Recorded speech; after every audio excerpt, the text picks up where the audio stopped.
exhausted. At such times, how much did I enjoy, and how greatly was I encouraged by a few books that I had by me, which, though they could not solve each and every problem, helped me to go on. Although I fear that my limited experience may not be of much help to anyone, I shall talk about it just as it comes back to mind. While I was still a little girl, I was told a story of a snail. Since my memory of it is blurred, I will talk about it following the book on which it was probably based, The Sorrows of a Little Snail by Niimi Nankichi. Suddenly, one day, a snail became aware that the shell upon his back was stuffed full with sorrows, and went off to see his friend, saying he could no longer go on living, and pouring out his tale of woe. But his snail friend said, "You are not alone in that. The shell on my back too is filled full of sorrows." The little snail went to another friend and then another friend and told them the same tale of woe. But from every friend, the same reply came back. So the snail at last came to realize that everyone had his burden of sorrows to bear. It is not only me. I too must bear my own burden of sorrows. The story ends when the snail decides to stop bemoaning his lot. What age would I have been at that time? Since mother and grandfather, who was mother's father, and my uncles and aunts read to me and told me tales up to about my second year in elementary school, I think I would have been between 4 and 7. At that age, I had not yet known anything you could call a great sorrow. For that reason, no doubt, when I learned that in the end the little snail had stopped bemoaning his lot, I simply thought, "Oh, good." That was all. I gave no special thought to the whole matter. But afterwards, time and again, that story kept on coming back to mind. It would seem that the sorrows that filled the shell quite full, and the sudden awareness of this, and the anxiety that made the snail feel he could no longer go on living, were all indelibly engraved on my memory. As I grew a little older, unlike my response to the first hearing, I could not simply conclude, "Oh, good," and I even had at times some vague, uneasy intimations that just to go on living was no easy thing. In spite of that, I certainly did not dislike this story. The war broke out around the time I entered elementary school. This was in 1941.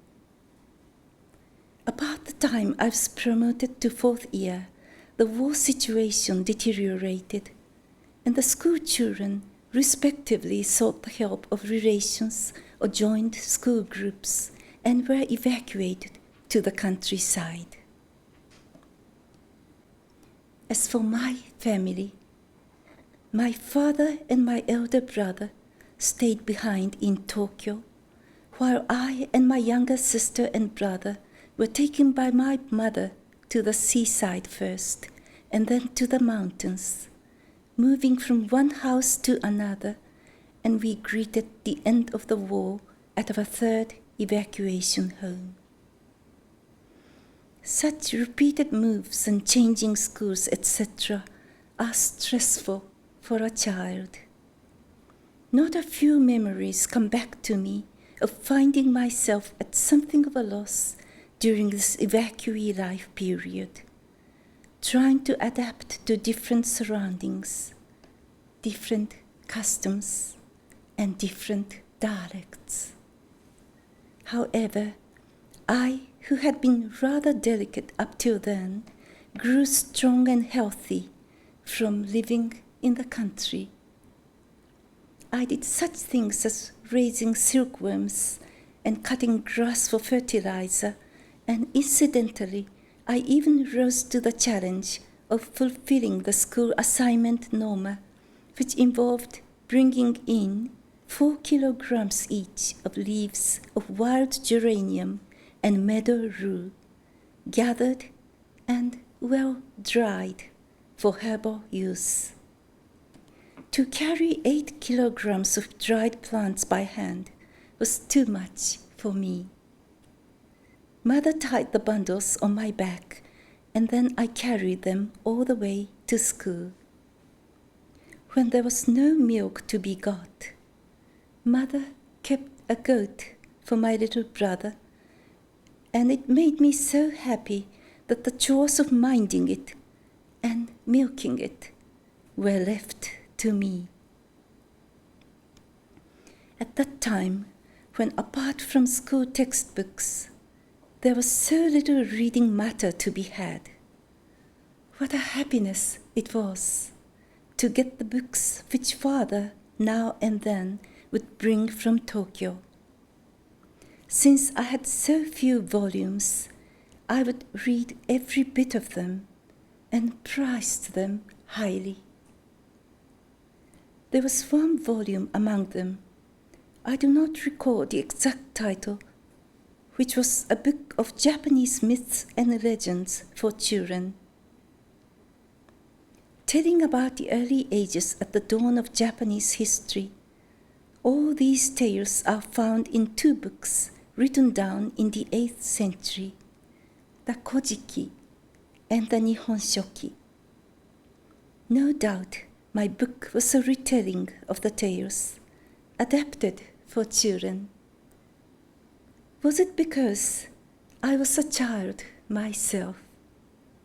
I read with absorbing interest these tales of the childhood of our race. I think that the myths and legends of any one country, while they may not be accurate factual history, symbolize the people of that country in a strange and wonderful way. When we add to this the world of folklore, we can perceive, albeit faintly, how the people of the different countries and regions responded to nature. What was their view on life and death, what they valued, what they feared. In the sense that it taught me how, aside from our individual families, the people have a common ancestry. The book of myths and legends that my father brought gave me a something very like a root.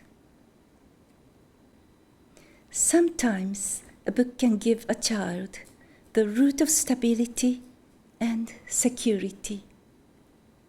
Other times, it seems, a book gives wings to soar and fly just anywhere.